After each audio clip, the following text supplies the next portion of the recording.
मैं doctor Mahesh Kumar Sharma, assistant professor ISC deemed to be university Sardarshahar से BSc B.Ed first year का एक chapter पढ़ने जा रहे हैं आज। जो BSc B.Ed का जो पहला पेपर है जिसका नाम है diversity of microbes and lower plants and plant pathology, जो कि थैलोफाइटा के अंतर्गत आता है। ये सारा काम अपन ऑनलाइन इसलिए कर रहे हैं कि कोविड-19 के ज़रिए हम एक दूसरे के नज़दीक इतने नहीं आ सकते, कारण कि कोविड-19 है बहुत ही खतरनाक एक बीमारी है जो कि वायरस के द्वारा ही फैलती है और हम वायरस का ही अध्ययन करने जा रहे हैं। वायरस क्या होते हैं, विषाणु क्या होते हैं? एक कोशिकीय अति सूक्ष्म जीव होता है जो केवल जीवित कोशिका जो होती है उसके अंदर ही अपने वंश की वृद्धि करता है। ये नाभिकीय अम्ल इसके अंदर पाया जाता है, जिसमें प्रोटीन जो होता है वो और नाभिकीय अम्ल ये आपस में मिलकर के वायरस जो है इसके शरीर का निर्माण करते हैं। शरीर के बाहर जो मृत समान होते हैं, लेकिन जब शरीर के अंदर प्रवेश कर जाते हैं तो ये जीवित रूप में हो जाते हैं। देखे जाए तो इन्हें क्रिस्टल के रूप में भी इकट्ठा किया जा सकता है। एक विषाणु बिना किसी सजीव माध्यम के अपना पुनरुत्पादन जो है वो नहीं कर सकता है। यह सैकड़ों वर्षों तक सुषुप्त अवस्था के अंदर रह सकता है।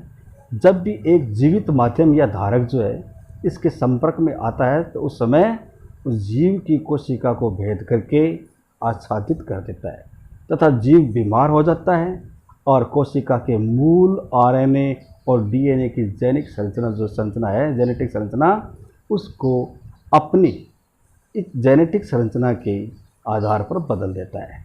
इस प्रकार से संक्रमित कोशिका है वो अपने जैसे संक्रमित कोशिकाओं का पुनरुत्पादन करती है, अर्थात नई कोशिका जो बनाती है वो अपने जैसी ही बनाती है।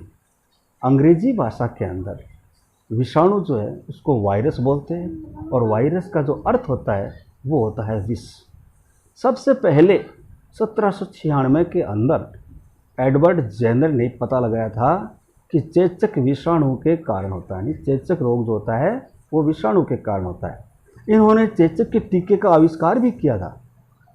इसके बाद में 1886 के अंदर एडोल्फ मेयर ने तंबाकू में मोज़ेक रोग एक विशेष प्रकार के वायरस के द्वारा होता है ये बताया था। इसी प्रकार से रूसी वनस्पति शास्त्री थे इवानोव्स्की, उन्होंने भी 1892 के अंदर तंबाकू के अंदर होने वाले जो मोज़ेक रोग है उसका अध्ययन करते हुए एक विषाणु जो है उसके अस्तित्व का पता लगाया था। बर्जेनिक्स और ये बोर ने भी तंबाकू का जो पत्ता है उस पत्ते पर जो ये वायरस होता है इसका प्रभाव जो है उसको देख करके इसका नाम रखा था टोबैको मोज़ेक। मोज़ेक शब्द रखने का कारण यह था कि मोज़ेक के समान तंबाकू के पत्ते पर इसके चिन्ह है वो पाए जाते हैं और इन चिन्ह को देख करके इस विशेष विषाणु का नाम है उन्होंने टोबैको मोज़ेक है वो रख दिया था। विषाणु लाभप्रद भी होते हैं, हानिकारक भी होते हैं। कहने का मतलब है विषाणु दो प्रकार के होते हैं, हानिकारक भी होते हैं और लाभदायी भी होते हैं। जीवाणु भोजी जो है वो विषाणु एक लाभप्रद विषाणु है। यह हैजा, पेचिस, टाइफाइड ये जो रोग है करने वाले जो जीव होते हैं उन जीवों को नष्ट करने का कार्य करता है और नष्ट करता है। इस कारण से क्या होता है, हमारे शरीर की रक्षा करने का कार्य भी इसी के द्वारा होता है, क्योंकि हमारे शरीर में जो जीवाणु हैं उनसे होने वाले जो रोग होते हैं जैसे हैजा है, पेचिस है, टाइफाइड है, इनको उत्पन्न करने वाले जितने भी जीवाणु होते हैं इस रोगों को, उन सभी रोगों को वायरस है वो नष्ट कर देता है। कुछ वायरस जो होते हैं जो पौधे के अंदर पाए जाते हैं, कुछ है जो पौधों में रोग उत्पन्न करते हैं, कुछ है वो जंतुओं के अंदर रोग उत्पन्न करते हैं। हानिप्रद भी होते हैं। अब जो पौधों में रोग उत्पन्न होता है वो पौधों के लिए हानिप्रद होता है, वैसे ही जंतुओं के लिए रोग होता है वो जंतुओं के लिए हानिप्रद होता है। इसमें जैसे HIV है, इन्फ्लुएंजा है, पोलियो वायरस है, ये रोग उत्पन्न करने वाले वायरस होते हैं। ये क्या करते हैं कि कभी भी कोई भी व्यक्ति जो होता है उसके संपर्क के द्वारा भी फैलते हैं, वायु के द्वारा भी फैलते हैं, भोजन के द्वारा भी फैलते हैं, जल के द्वारा भी फैलते हैं, कीटों के द्वारा भी फैलते हैं। विषाणु है इनका संचरण है वो इस प्रकार से ये जो माध्यम मैंने बताए थे उन माध्यमों के द्वारा होता है। लेकिन कुछ विशिष्ट प्रकार के विषाणु जो होते हैं, वायरस जो होते हैं, ये विशिष्ट प्रकार की विधियों के द्वारा ही संचरित होते हैं। ये विषाणु का एक डायग्राम है और वायरस क्या होते हैं, किस प्रकार के होते हैं, इसके बारे में अपन थोड़ी सी बात करते हैं। तो इसमें वायरस जो होते हैं वो एक गैर सेलुलर जीव होते हैं जो केवल जीवित कोशिकाओं के अंदर मौजूद रह सकते हैं। बिल्कुल हमारे ग्रह पर सभी प्रकार के जीव जो है वो एक माना जाए तो वायरस है। यहाँ तक कि पौधे और जंतु जो है किसी भी वायरस से हो सकते हैं। मौजूदा वायरस की जो संख्या है वो इतनी बड़ी है कि लाखों में गिना जाता है। वे ग्रह पर सबसे अधिक रूप के अंदर देखा जाए तो जैविक रूप जो होता है उसके अंदर मिलते हैं। वायरस का अध्ययन है वो करने के लिए जीव विज्ञान के अंदर एक अलग शाखा है अर्थात एक अलग दिशा है वो बनाई गई है, तो जिसमें विषाणुओं का अध्ययन किया जाता है। विषाणु मनुष्य के द्वारा अभी तक वायरस का अध्ययन जो है वो पूर्ण रूप से नहीं हो पाया है। इस क्षेत्र के अंदर बहुत ज़्यादा अनुसंधान चल रहे हैं और नए तथ्य और नए विवरण जो है वो भी लगातार हमारे सामने प्रकट होते जा रहे हैं। अब अपन बात करते हैं वायरस की संरचना की। तो वायरस की संरचना जो है उसके बारे में अपन देखें तो 4 प्रकार के वायरस होते हैं संरचना के आधार पर। सर्पिलाकार, किस प्रकार से? सर्पिलाकार। और दूसरा है जटिल, और तीसरा है इकोहेडल, और चौथा है आयताकार। कहने का मतलब है आकृति जो है जिस प्रकार की है उसी प्रकार का वायरस पाया जाता है। घनीभूत एक जीन की संरचना है ये वायरस जो कि बाहरी प्रभाव के लिए प्रतिरोधी है, जैसे हवा है, ऑक्सीकरण है, तापमान है। वायरस की संरचना गैर सेलुलर है क्योंकि उनके पास कोई ऑर्गेनल नहीं पाया जाता है। एक शब्द के अंदर अगर अपन देखें तो ये मृत और जीवित पदार्थ जो है उसके बीच की एक संक्रमणकालीन स्थिति है वो प्रदर्शित करती है। कहते हैं संक्रमणकालीन चरण के रूप में भी अपन इसको मान सकते हैं। वायरस जो है इसमें रूसी जीव विज्ञानी थे DI, उनके द्वारा इसको खोजा गया था। और इवानोव्स्की ने तंबाकू के मोज़ेक रोग की जांच करने की प्रक्रिया जो है उसके अंदर 1892 में वायरस की परिसंरचना अर्थात RNA और DNA जो है उसको एक प्रोटीन का लिफाफा में कैप्चर किया जाता है और यह एक वीर्यन के संक्रामक का कण जो है उसके रूप में होता है। वायरस और उनके संगठन की संरचना इन्फ्लुएंजा या दाद वायरस के पास अतिरिक्त होते हैं, जैसे लिपोप्रोटीन लिफाफा जो कि मेजबान कोशिका के साइटोप्लाज्मिक झिल्ली से उत्पन्न होता है। और वायरस जो है उसका जो DNA और RNA है उसके अंदर युक्त, मतलब ये दोनों चीज़ उसके अंदर पाई जाती है। क्या क्या पाया जाता है? RNA भी पाया जाता है और DNA है वो भी पाया जाता है। तो अपन ये RNA DNA युक्त रूप में विभाजित कर सकते हैं क्योंकि उनमें केवल एक प्रकार का न्यूक्लिक एसिड पाया जाता है। हालांकि वायरस जो है उसकी भारी संख्या है, इसमें RNA युक्त जिसके अंदर जीनोम एकल फंसे हुए होते हैं और उबल फंसे हुए होते हैं। और वायरस जो है उसकी आंतरिक संरचना उन्हें केवल अन्य जीव की कोशिकाओं के गुणा करने की अनुमति वो नहीं देती है और कुछ नहीं, वे किसी भी बाह्य गतिविधि को बिल्कुल भी नहीं दिखाते हैं। बड़े पैमाने पर वायरस जो है उसके जो आकार है उसका जो व्यास होता है वो 20 से लेकर के 300 nm तक पाया जाता है। एक जीवाणु भोजी की संरचना है जिसके अंदर वायरस जो है उसका अंदर बैक्टीरिया का संक्रमित है वो करता है, उस समय बताया गया है। अर्थात वायरस जो अंदर से बैक्टीरिया को संक्रमित करते हैं उन्हें अपन बोलते हैं बैक्टीरियोफेज। और ये बैक्टीरिया जो है जिस कोशिका के अंदर होते हैं अर्थात अपन कह सकते हैं बैक्टीरिया कोशिका में घुस करके बैक्टीरिया कोशिका को ये नष्ट कर सकते हैं। ये जो संरचना देख रहे हैं इसमें ऊपर का जो हिस्सा है उसको सिर बोलते हैं, नीचे वाला बेस भाग है जिस पर संख्या देख लो आप 1 2 3 4 5 6 टांगों के रूप में संरचना दिखाई देती है। जो जिसका विवरण जो है वो इस प्रकार से है। ई कोली के बैक्टीरियोफेज का शरीर एक सिर होता है जो कि सिकुड़ा हुआ होता है और प्रोटीन की म्यान के द्वारा लिपटा रहता है। इस रोड के अंत में एक बेसल भाग होता है, जैसा कि मैंने आपको बताया था नीचे जो भाग है वो बेसल भाग है।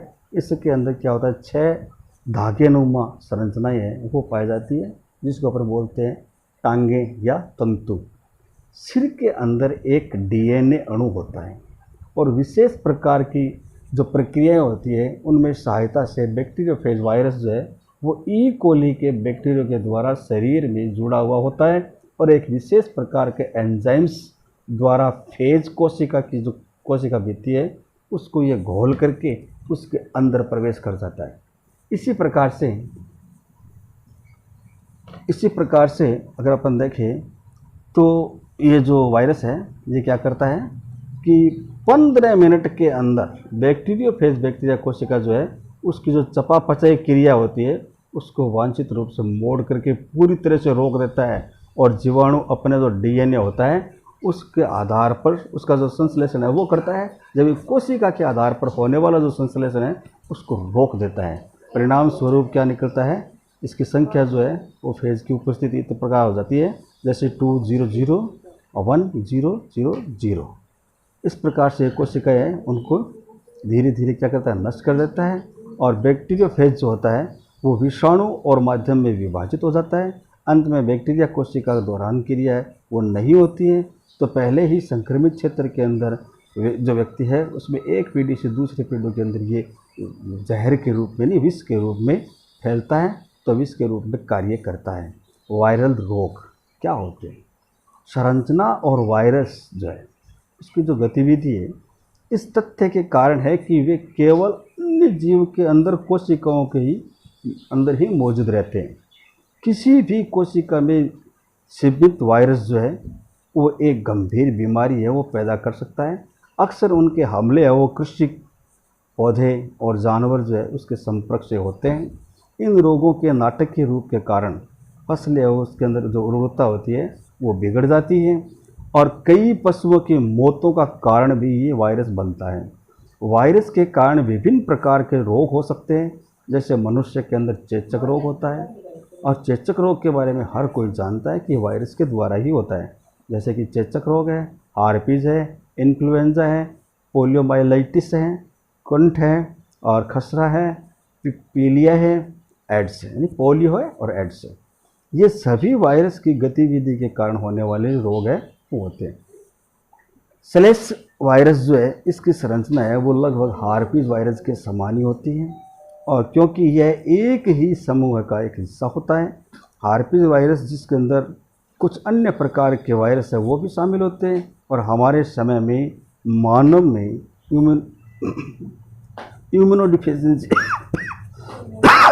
इम्यूनोडिफिशियंसी वायरस जो है वो HIV सक्रिय रूप से फैल रहा है और इसे दूर करने के लिए हर कोई जानता है, लेकिन ये कैसे फैलता है और फैलता ही जा रहा है, कैसे बचा जा सकता है, फिर भी बचने की कोशिश है वो कम लोग ही करते हैं। क्यों, पता है कि इस प्रकार से होगा लेकिन फिर भी वो क्रियाएं हैं वो दोहराते रहते हैं। इसी प्रकार से आगे अपन देखें, ये एक वायरस की संरचना है जो कि हम आपके सामने प्रस्तुत कर रहे हैं। इस प्रकार से वायरस का चित्र वो बनाया जा सकता है और वायरस जो होता है उसका विस्तार किस प्रकार से होता है। विभिन्न प्रकार के वायरस को विस्तृत करने के लिए कई प्रकार हैं जिनसे वायरस को फैलाया जा सकता है, जिसके कई प्रकार के तरीके होते हैं। जैसे उदाहरण के लिए अगर अपन चले तो कीड़े मकोड़े हैं वो पौधों के लिए वाहक के रूप में काम करते हैं। कुछ जानवरों में फैले वायरस जो होते हैं उसके लिए जानवर है वो वाहक के रूप में काम करते हैं। कई वायरस है एयरबोर्न बूंदों से फैल रहा है, उदाहरण के लिए इन्फ्लुएंजा वायरस है। अन्य प्रकार के यौन संक्रमित या फिर रक्त के विषाणु के माध्यम से फैल रहे होते हैं, जिसका उदाहरण है HIV।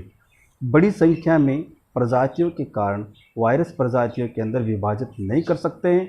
विषाणुओं के कारण जीवन में जाने मतलब सबसे अधिक जो ज्ञात लोग हैं उनको ज्ञात है कि किस प्रकार से फैलता है।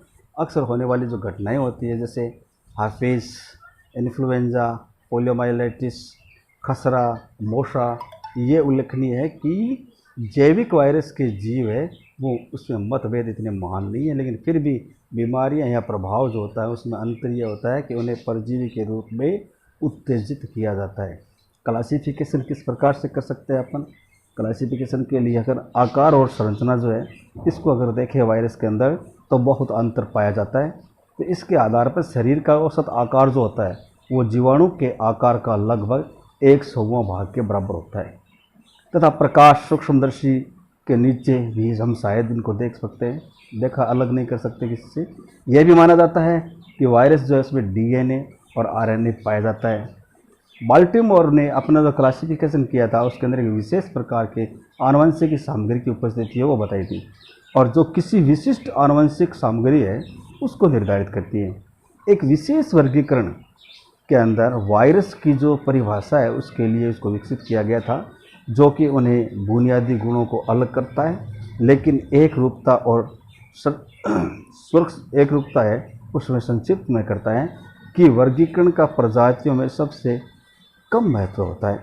यह एक टुकड़ी या परिवार या उपसमूह है या जिन्स से पहले होता है।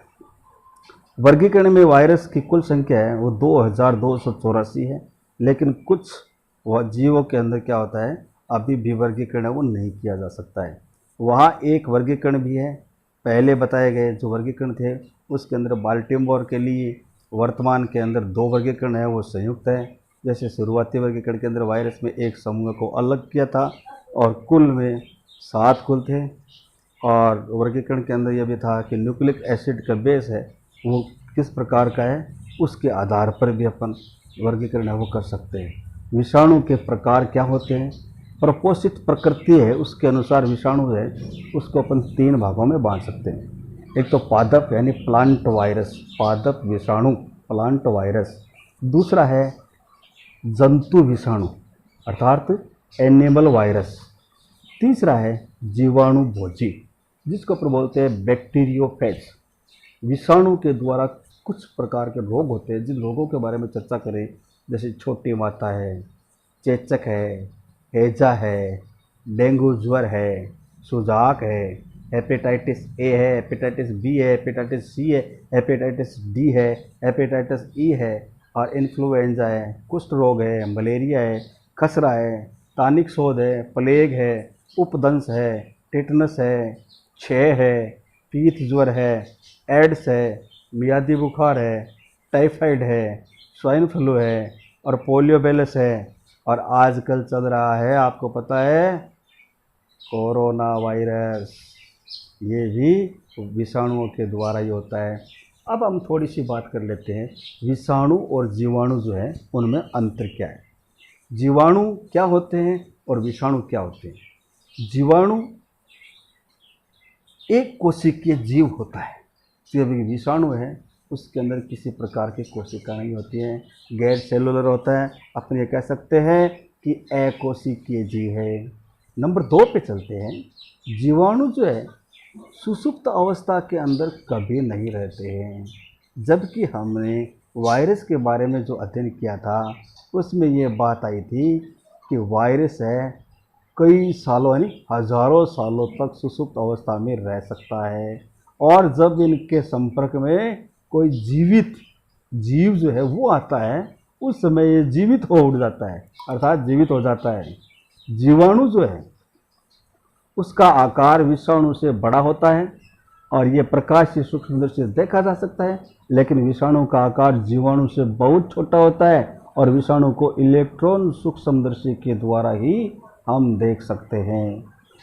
जीवाणुओं का संग्रह किया जा सकता है, जबकि विषाणु जो होते हैं इनका संग्रह नहीं किया जा सकता है।